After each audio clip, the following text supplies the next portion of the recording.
Hello everyone. Class 10 chapter 9 exercise 9.1 का question number 6 solve करेंगे। Question है a 1.5 metre tall boy is standing at some distance from a 30 metre tall building. एक 1.5 metre tall boy है जो एक 30 metre tall building से कुछ दूरी पर खड़ा है। The angle of elevation from his I to the top of the building increases from 30 degree to 60 degree as he walks towards the building। अब जिस पॉइंट पर वो खड़ा है वहाँ से उसके आई लेवल और बिल्डिंग के टॉप पर देखने से जो एंगल बन रहा है 30 डिग्री, और जैसे जैसे वो बिल्डिंग की तरफ चल रहा है, ठीक है, फिर आगे एक पॉइंट पर बिल्डिंग की टॉप पर देखने से एंगल ऑफ एलिवेशन 60 डिग्री बन रहा है। Find the distance he walk towards the building. कितना डिस्टेंस है वो बिल्डिंग की तरफ चलकर आया वो फाइंड आउट करना है। ठीक है, अब इसी क्वेश्चन को फिर से फिगर के थ्रू हम समझेंगे। ठीक है, अब यहाँ देखो क्वेश्चन के अकॉर्डिंग फिगर जो ड्रॉ की है। ठीक है, फिर से question A 1.5 meter tall boy is standing at some distance from a 30 meter tall building। ठीक है, इस फिगर में let AE a tall building, ठीक है, which is 30 meter tall। तो AE क्या है? 30 मीटर टॉल बिल्डिंग है और वन बॉय 1.5 मीटर टॉल। तो यहाँ एक बॉय है जो 1.5 मीटर टॉल है। ठीक है, 1.5 मीटर उसकी हाइट है, इस बिल्डिंग से कुछ ही दूरी पर खड़ा है। बिल्डिंग का ग्राउंड लेवल ई पॉइंट है। ठीक है, और जहाँ बॉय खड़ा है ग्राउंड लेवल पर पॉइंट एफ पर है। अब अकॉर्डिंग टू क्वेश्चन क्या है? The angle of elevation from his I to the top of the building increases from 30 to 60 degree as he walks toward the building।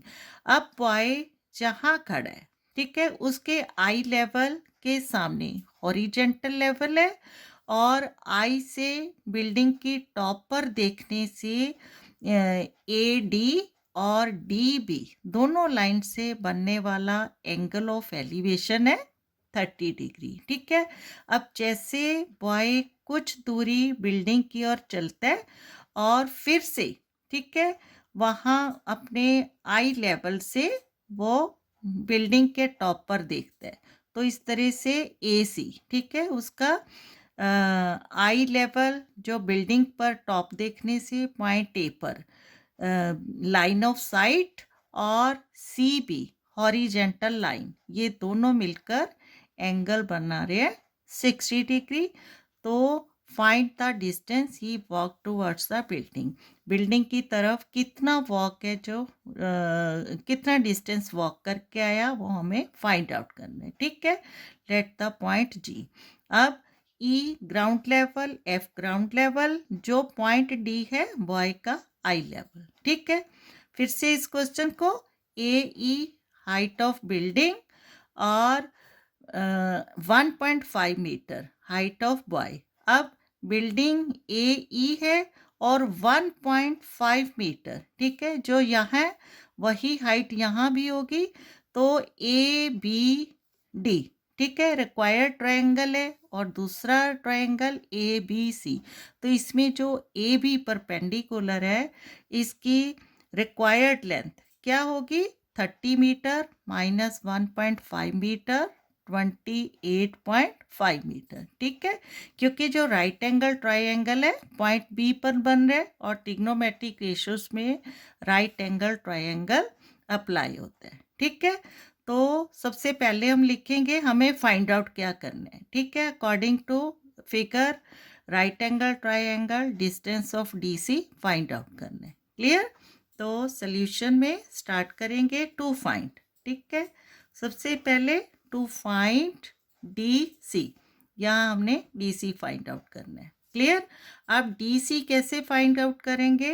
D B minus C B, ठीक है।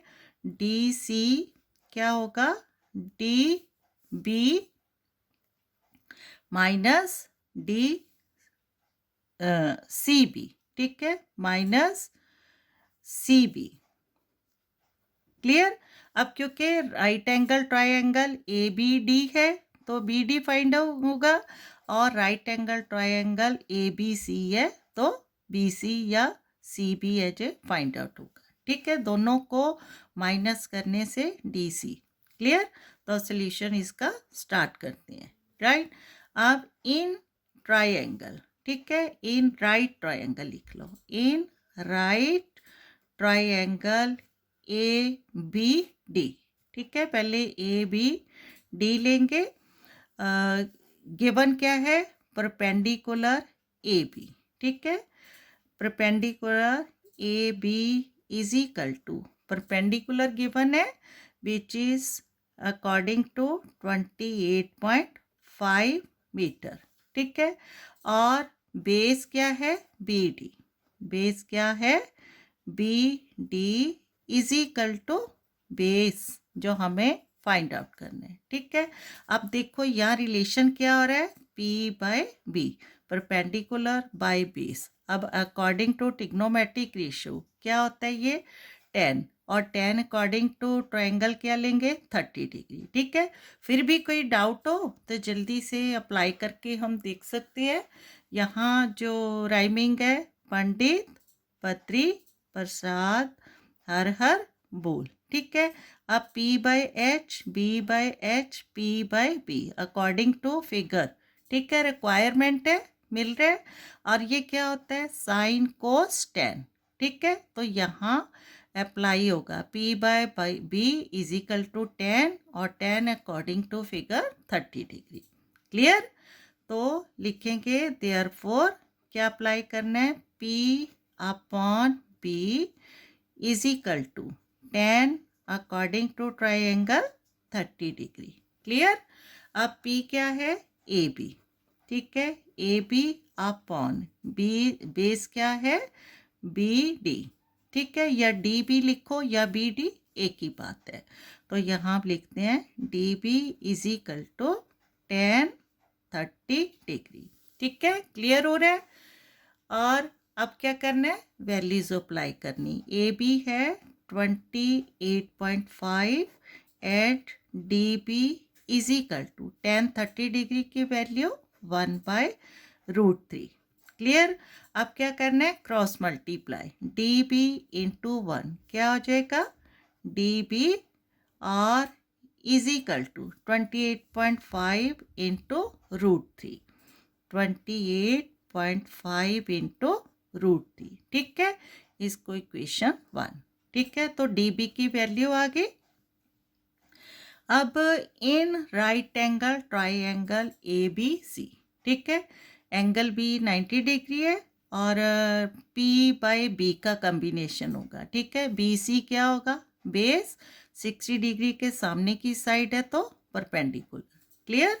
Again in triangle क्या लेना है, A B C. Again in triangle A B C right angle at B, ठीक है। तो angle B is equal to 90 degree. Clear हो रहा है।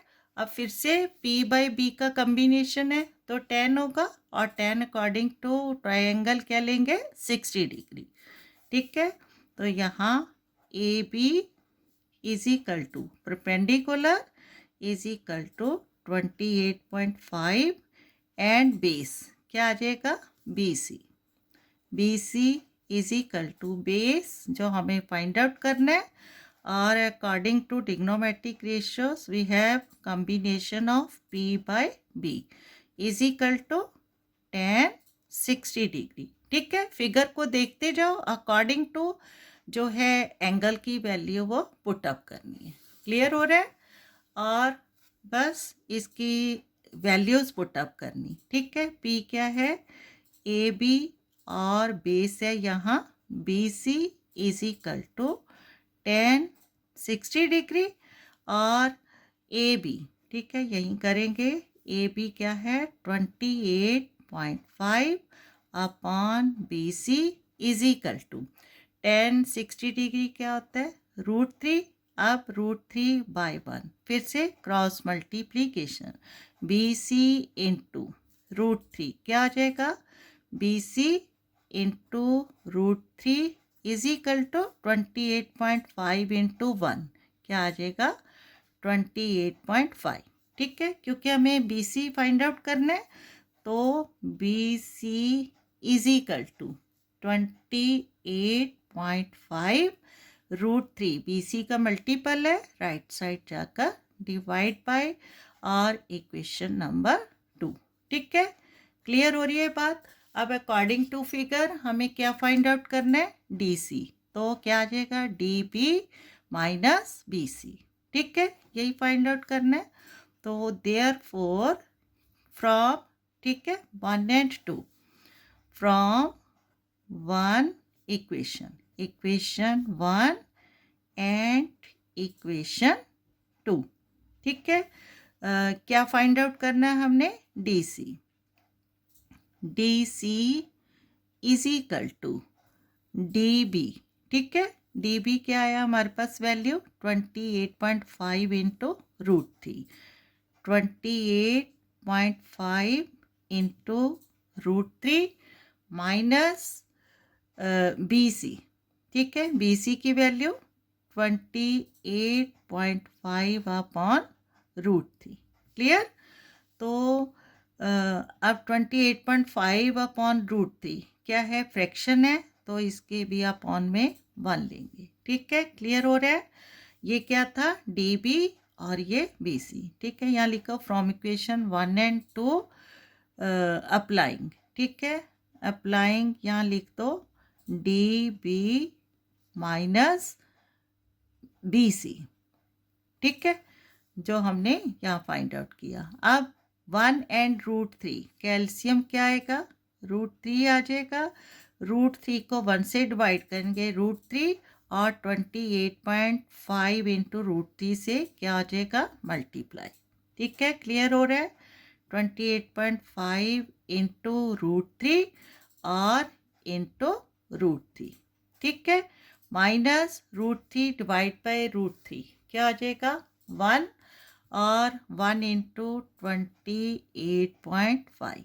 ठीक है, अब इनको सॉल्व करना है। 28.5 इंटू √3 क्या हो जाता है 3 हो जाता है।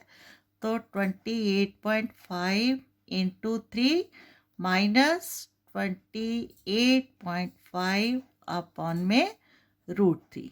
ठीक है, क्लियर। अब 28.5 इंटू 3 मल्टीप्लाई करेंगे 3 5 द 15 पॉइंट 3 8 द 24 और 1 25 3 to the 6 to 8 minus 28.5 upon में √3। ठीक है, अब इनको माइनस करेंगे तो क्या आ जाएगा 85.5 माइनस 28.5 क्या आ जाएगा 57। ठीक है, 57 अपॉन √3। ठीक है, इनको माइनस करने से 57 अपॉन √3। अब √3 क्या है इरेशनल नंबर है, इसको रैशनलाइज करने के लिए इंटू √3 तो न्यूमरेटर को भी बाय √3 तो क्या आ जाएगा 57 √3 अपॉन √3 3 1 the 3 3 19 the 57। ठीक है, finally we have 19 √3 is the required answer. ठीक है, क्लियर। तो इसको लिखेंगे हैंस जो फाइंड आउट करना था हैंस। ठीक है, क्या फाइंड आउट करना था the distance the boy walk towards the building. ठीक है, hence the distance the boy walked to the building walked towards the building is 19 √3 meter। Clear? Is the required answer. Okay, thank you.